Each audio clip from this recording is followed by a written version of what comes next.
Hi everyone, I'm Samin Yasser, a recent high school graduate under the Cambridge curriculum from Dhaka, Bangladesh, and I sincerely welcome you all to this kind of inaugural video of my channel. Now, technically speaking, this isn't my first video, as I've already uploaded 2 other videos, but those were more like exploratory videos where I was trying to see what type of content I could focus on in my channel.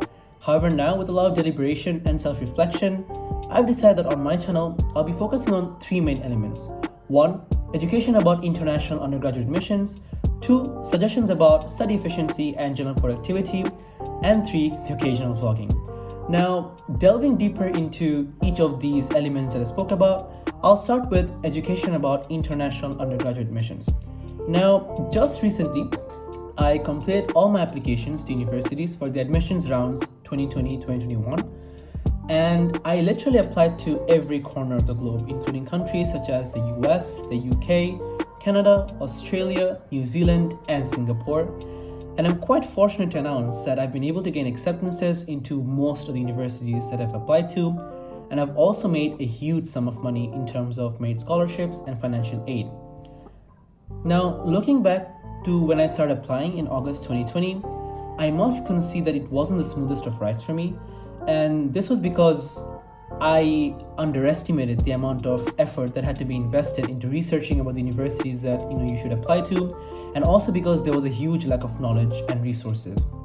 Now, as I had not researched extensively about the universities that I wanted to apply to and the kind of education that I wanted in the 10th and 11th grade, moving on to the 12th grade, naturally, I had to compensate by spending a lot of time on research that I would otherwise have spent on my academics and my ECAs.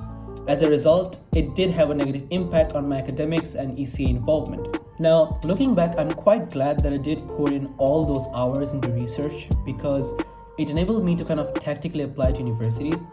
But at the same time, deprioritizing the other aspects of your life was not ideal either.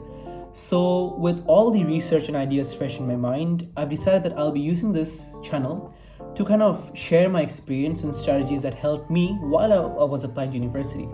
And I sincerely, really hope that whatever I do on this channel will be kind of able to help some of you comprehend the process better and also help you guys not face the obstacles that I faced.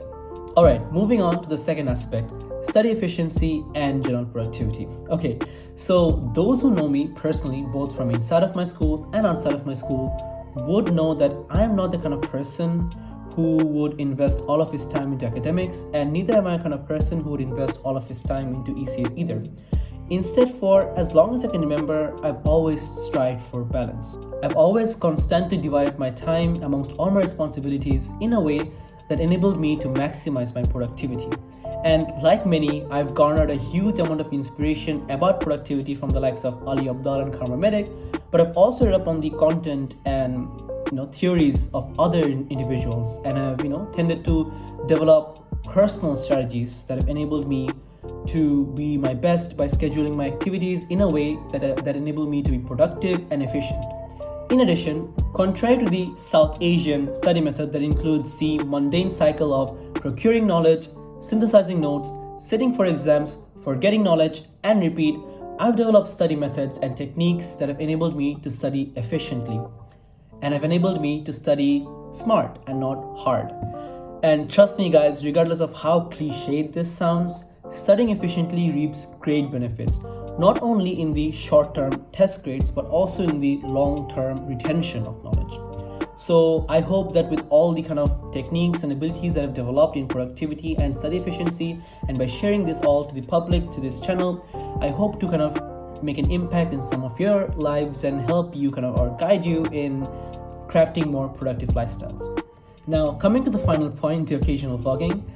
As an incoming college student with an amateur affinity towards vlogging, you might expect some videos coming out in the lines of a college move-in day vlog or a day in the life of a college student vlog. Moreover, I do tend to travel a lot, both inside and outside of Bangladesh, both with my friends and family, and whenever I do, I tend to kind of encapsulate the time that I spend there into coherent vlogs. Now, if COVID-19 does pertain and allow me to start traveling again in the future, you can expect a few exciting, entertaining travel vlogs coming your way. With that, I've come to the end of this video, which is meant to outline the concept, the motive, and the expected outcomes of my channel from here onwards. I sincerely hope that the people who are viewing this are able to support me if they're optimistic about the type of goals that I'm trying to achieve. And if you're someone who is interested in the type of content that I'll be uploading, then be sure to smash the subscribe button below and give the like button, because trust me when I say this is going to be as much as a group journey as it is going to be a personal one. So I really do hope that more people come in and they are able to support me, and I will try my best in uploading as many videos as I can relating to the 3 things that I spoke about earlier. So that is it for this video, and I will see you in the next one. Bye bye.